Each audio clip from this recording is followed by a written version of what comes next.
Este é o canal Grupo de Amigos Espiritualista. Meu nome é Marco Lius. Sejam todos bem-vindos. Eu faço parte da Associação Portuguesa de Reiki e, periodicamente, eu recebo materiais sobre atividades de Reiki em Portugal.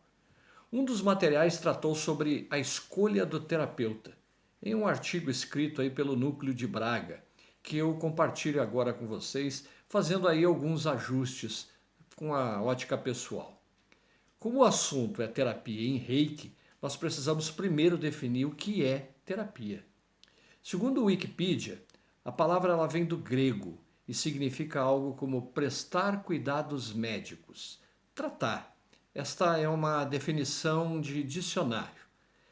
Eu entendo terapia como uma interação entre duas ou mais pessoas, cujo objetivo é tratar, prevenir, abrandar dificuldades físicas, emocionais, comportamentais e psicológicas. É possível realizar uma terapia individualizada? Claro, sim.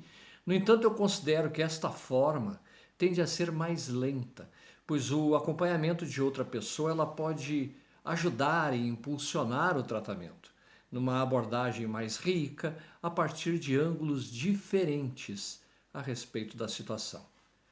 Quando você faz uma pesquisa sobre o assunto, os resultados são fortemente acentuados para a psicologia e psiquiatria.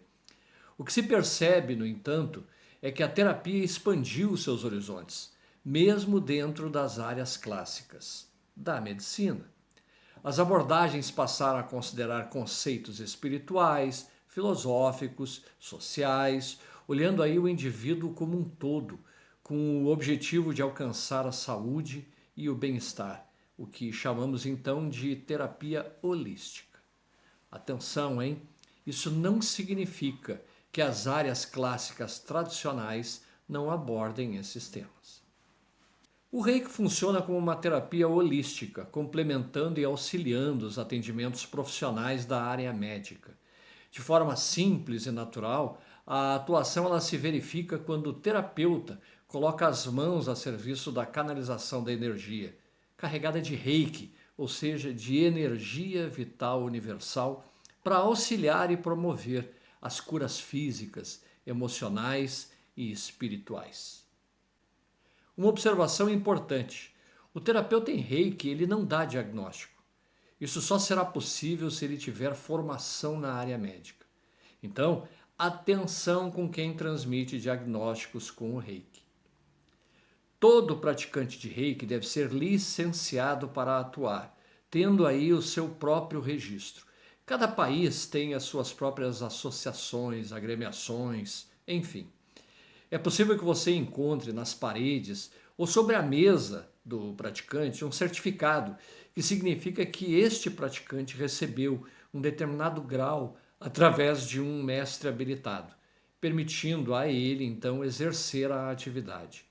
Isso é fruto de cursos e iniciações específicas. O registro significa que ele tem conhecimento dos limites éticos da sua atuação. O nível de Reiki ele pode ajudar a identificar o número de horas de prática. Quanto maior o nível, a possibilidade de horas de atuação aumenta. Um praticante recém-habilitado ele tem todas as condições de atendimento, mas certamente a experiência está sendo ainda desenvolvida. Isso pode ser um ponto de decisão na hora da escolha por parte de um paciente. Outro fator importante a destacar é que o terapeuta em Reiki ele não promete a cura. Embora ela possa ocorrer, isso se dará principalmente a partir do desejo e da fé do paciente. O Reiki ele vai restabelecer o equilíbrio das energias, o que pode facilitar a este paciente um acesso aos seus próprios meios de cura. O terapeuta em Reiki ele deve manter a confidencialidade. Além da ética, isso significa respeito e gera confiança. Portanto, atenção para quem sempre conta casos de outras pessoas. Por falar em respeito, o terapeuta Reiki deve manter uma comunicação ativa e plena com o seu paciente e explorar todas as possibilidades. Uma entrevista com escuta ativa antes do atendimento ajuda a identificar as fases de um tratamento e como ele vai ser realizado. e isso principalmente sem interferir com a forma e o modo de outros profissionais. Ou seja, a gente não interfere da mesma maneira que não gostaria que interferissem no nosso próprio trabalho. Hoje temos duas formas de atendimento. Nós temos o atendimento presencial e o virtual. Na comparação entre esses dois tipos, há vantagens e desvantagens, mas é evidente que a praticidade e a facilidade ficam mais próximas do atendimento virtual, principalmente para a terapia, digamos, mais tradicional. O Reiki, ele prefere um atendimento presencial, mas nada impede de que os atendimentos sejam virtuais, à distância, né?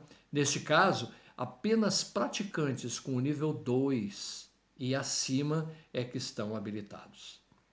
O Reiki, ele não pede para ninguém tirar a roupa. O Reiki não exige toque, embora isso possa ser permitido a partir da entrevista e das definições dos limites lá no início do tratamento. Exceto aos queimados e gestantes, não há contraindicação para um tratamento em Reiki. Nos queimados, o atendimento de envio de energia ele deve ser à distância, nunca tocar. E nas gestantes, obviamente, a atuação apenas para a própria gestante.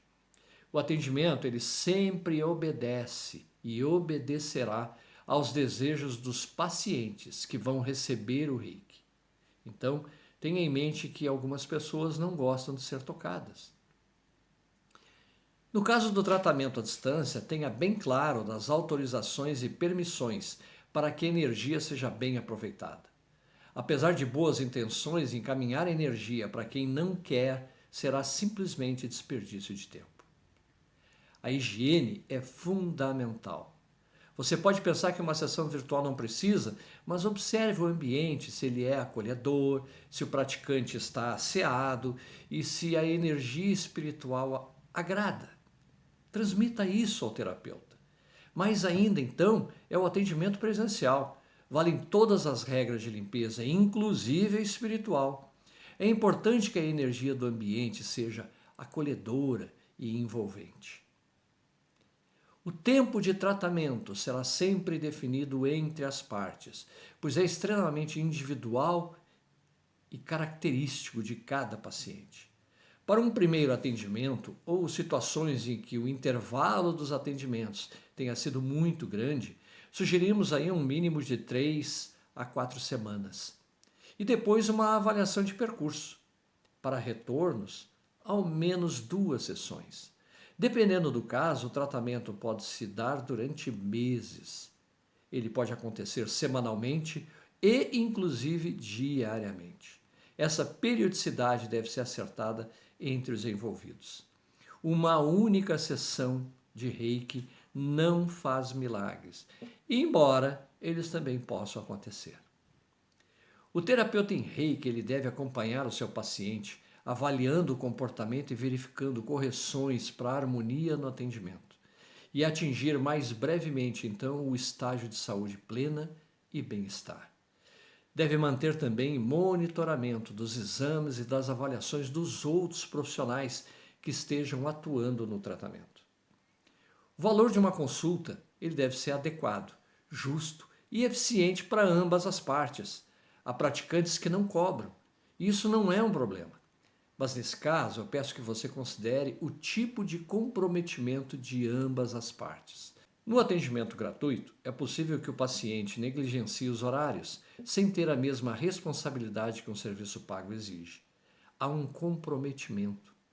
Não há nada de errado em praticar o Reiki gratuitamente, mas é importante apontar que essa decisão é do praticante. Muitos investem tempo, dinheiro na sua formação, justificando, de certo modo, as cobranças. Além disso, o praticante e terapeuta sério manterá estudo permanente, vai adquirir novos conteúdos e também, obviamente, manterá um investimento no seu próprio desenvolvimento.